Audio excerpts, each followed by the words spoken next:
Welcome back to Making Video Your Business. And today in the studio, a new friend of mine, actually. Like, we played golf together recently, and but I've known him for a while. Ben, pleased to meet you. How are you? I'm very good, Matt. Good to see you again. Thank you. I say. Thank you for. Ben works, is an integral part of the ESTAS, which is. Well, explain what the ESTAS is. It's an amazing awards show and ceremony, but it's a reviews platform, right? Sure. Yeah. So the ESTAS was originally born out of being an awards ceremony that was basically just had one contributing factor, which was customer feedback, customer sentiment. So how a customer experiences the full end-to-end service with their agent, and how they then verify that with the ratings that they give according to the questions that are asked. And then the outcome of those awards, both kind of locally, regionally, nationally, was then decided upon based on how good the scores were that came back. So it's nothing about who collects the most reviews or who do you know on a judging panel or any other kind of potentially contentious data. It's purely about end-to-end service. Kind of fast forward that to just over 4 years ago when I joined, and then it was very much that we saw an opportunity to evolve the business into a review system whereby we already had the architecture there to collect the data. What we didn't have was kind of the marketing output so that consumers could actually see all these great things that people had said and written about their agent or their conveyancer, their broker or their supplier, so that actually, irrespective of whether you are fortunate enough to pick up an award or not, that they can actually just see it, and they can actually understand how good, customer experience is everything, isn't it?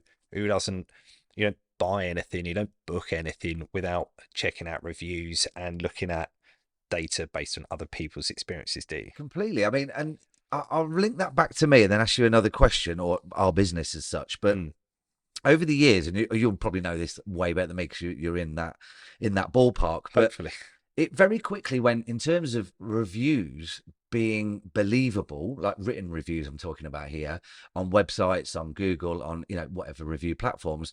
Quite quickly that got hammered in terms of, well, you can buy reviews, you can buy written reviews for X amount of pounds. So then all of a sudden written reviews became less believable.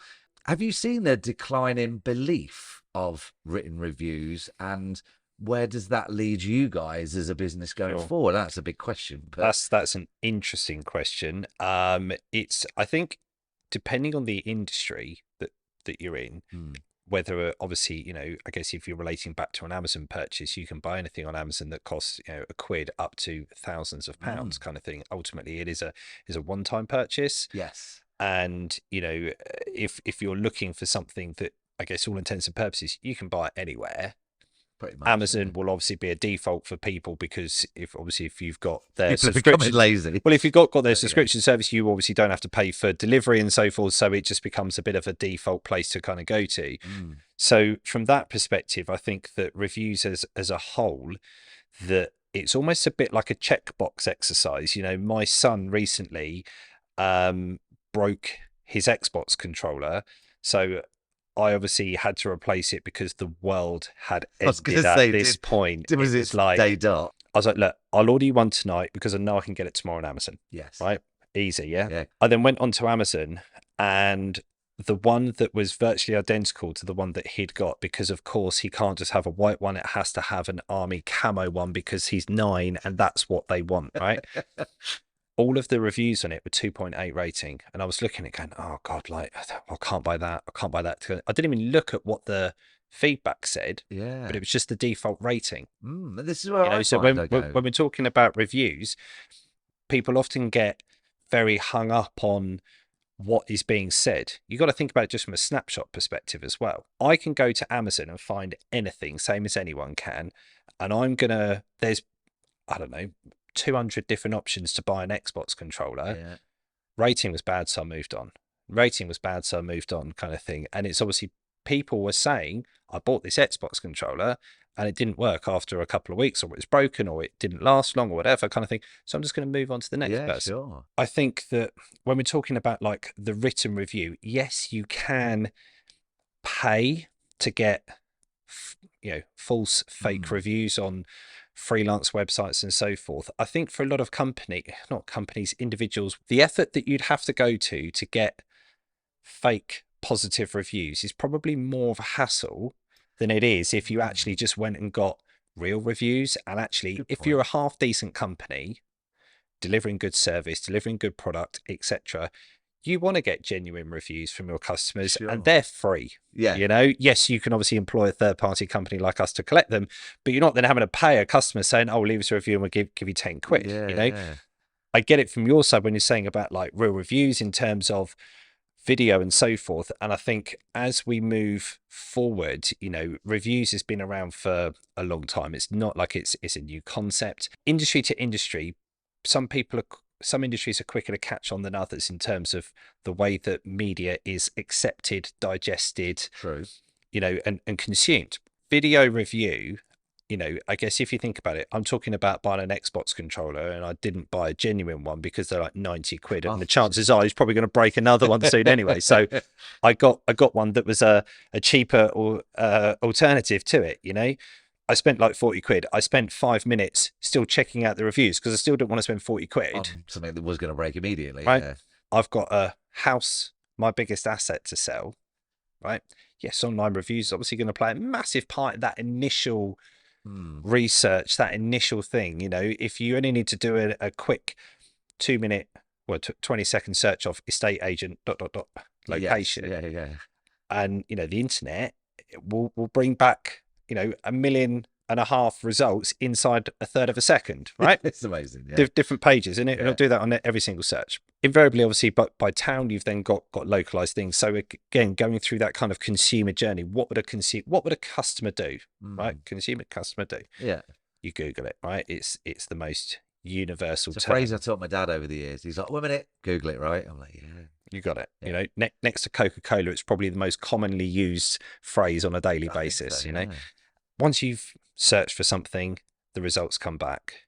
You can find anything you want to find on the internet within inside of 10 seconds. If Pretty you don't much, find yeah. it on option 1, you find it on option 2, 3. Yeah. And by number 5, you've actually found that option. And when I'm saying, I'm not talking page 5, I'm talking about listing. Yes. Number Yeah. 5, right? That's your initial search. Mm.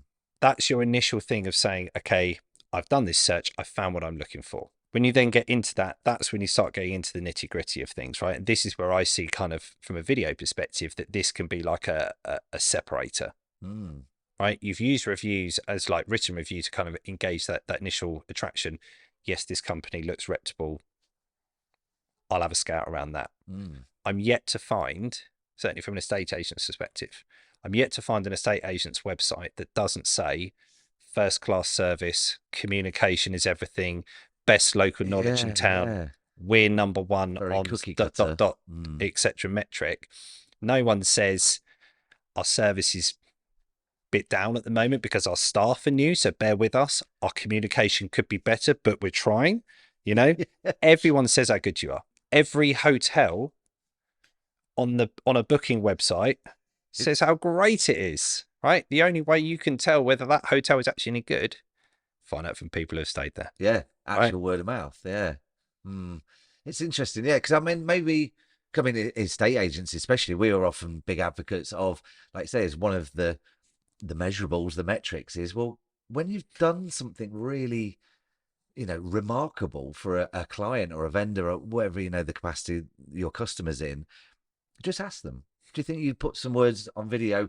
Now, I get it. Most people's biggest fear, or one of the biggest fears, is going on video, being judged, looking silly, messing your words up. But is that a possibility that you might sort of put in video reviews going forward? Yeah, I mean, absolutely. That, I mean, as a business, you know, we're small enough to be agile to incorporate whatever we need to do. You know, we are no different than any other business, that we cannot stand still and go, that's how we've always done it, so that's what we'll always do. We need to evolve and move with the times, right? The awards evolved into a review platform, and not that we're here to specifically talk about what we do, but we've evolved our product more by offering additional modules to what our existing platform does, whether that be like private feedback, whether we built a mobile app, etc., so that there's actually like an evolution. Because with, you know, anything digital, the old cliche phrase of when you buy a telly and you get it home, the new one's already come out, kind of thing. Do you know what I mean? Right? Digital is that world. It is moving so quickly, rapid, that as any business who is operating in an online space, you've got to evolve. You absolutely have to evolve. And social media kind of operates by the rule of, I don't know if you've heard this before, of like 1, 9, and 90. 90% will be thumb scrollers. 9% are engagers, like, comment, share, and 1% are creators. Really? So actually, when we're talking about creating video content, etc., you're actually in quite a small field in terms of the number of people that are actually using social media. So don't be afraid to use content creation in any shape or form, because actually there's very few people who actually do it. Yeah, I don't know. I mean, you've got children. How do they interact with that as a positive nature? I mean, I am asked, so my kids are both 9 and 11. And my 11-year-old is first year of high school now, and he is daily asking me, can I get TikTok? Right. Can I get Instagram? And we are trying to protect him as much as possible because what I don't want him to do is end up going down rabbit holes, which I know how easy it is to do. Hugely. So much so that, we're talking about the power of social media and so forth. Outside of LinkedIn, I have actually come off all personal social media. I've been off Facebook for probably 4 years now. I've got friends like you, and it matters not a jot. Absolutely. Do you feel like you miss out? Have you got pangs of anxiety and FOMO or withdrawal symptoms? What I don't know doesn't hurt me, does it? Exactly. Do you know what I mean? And it's not to focus on the point about the children here. Part of the reason that I came off it was that I felt that I was consuming media and posts that I had no influence or bearing on my life. Things like, oh, what shall I have for dinner tonight? Oh, any suggestions? And then someone will say, oh, how about a pizza? What about KFC? Thanks, guys. I've made a spag bowl. Brilliant. Why do I need that in my life? It's in there now. I absolutely did not. And you end up doom scrolling, and you're going down the rabbit holes. My kids are saying to me, when can I get this? When can I get that? Etc. And I'm like, we're not ready for that. We're not ready for that. And it's, oh, my friends are on it. Da, da, da. And I'm like, they don't understand that I'm trying to protect them from stuff that is potentially out there. Whether I'm right or not to do that, that's up for debate. I just don't know how they're going to somehow put some caps in place, or whether they're bothered. And it's not to say that it's one man's decision to run the internet as such, but you raise a great point of how do you safeguard those loved ones you have, the little people in your life, upon stumbling across some really bad stuff or bad content. It's I mean, have you used AI or tried to utilize AI within the business or your personal life much? So after that talk with Dave Gardner, and it was really interesting, and again, just kind of echoing the thing that you said there, and what he was saying was, he was kind of talking about how AI won't replace jobs. It will allow people to do jobs more efficiently. It was kind of the key takeaway that I got from it, and it was, my wife works for a digital marketing agency, albeit she does their accounts there. And AI is like a big topic that they're talking about, because companies go to them to employ them to produce written content for like blogs and social media and content and so forth. And they're having conversations in there at the moment saying about, well, do we need to hire someone else? Or do we need to use the content people that we've got to go on AI? So instead of them physically writing an article, that if they've got the skill set and the know-how, that they can teach a program like, say, ChatGPT or something to write an article on behalf of someone else, which can obviously produce an article that they might take an hour to write in seconds. Right? Yeah. So all of a sudden you can now say, well, we can produce 20 articles a day individually for that bespoke person, based on information that is out there on the internet. And obviously that's how it's kind of using that information in the first place. And then it learns as you tell it to learn. Exactly. Right. So you are still kind of the master creator. What you're getting them to do, I guess it's probably the first time that people went from going from a pen to a keyboard. Yes. People were probably very skeptical about saying, but you can type quicker than you can write. Clearly, yeah. So people that used to scribe and take notes in meetings or Corporate whatever or they whatever. do you Yeah, know what I yeah. mean? All of a sudden that's now evolved into keyboards. Did that replace them? No, it made them more efficient. You know, technology is designed to make our lives easier, Isn't it? Yeah. you know. And I think that often the moment that something becomes a potential threat to someone's job, then that's when they see it as being an issue. Yes, AI is kind of next level in terms of its capabilities, because it will enable people to be able to do things that they never thought that they would be able to do. Whether we're talking efficiency or creativity, could AI in the future form part of collecting reviews? More than likely, you know, I suspect that at some point in the future that we'll be able to get, you know, let's say down the line that there might be some technology out there that means if we had a photo of someone and their written testimonial, that all of a sudden that could then create a video of that person, albeit it may not be their voice kind of thing, but it's that type of thing that I suspect. Yeah, that's quite a logical progression, you know, as well, isn't it? Who knows, a year, 3, 5, 10 years down the line, you know, you would expect something like that to be there, which again comes back to the point about how we're consuming data. It's ever changing, right? Listen, we could probably talk for another hour, but I'll not the editors. So, mate, thanks for coming on. Thanks, buddy. I'll have you back again. Cheers, mate. All the best for the future. Thanks, buddy. Take care. Cheers, guys.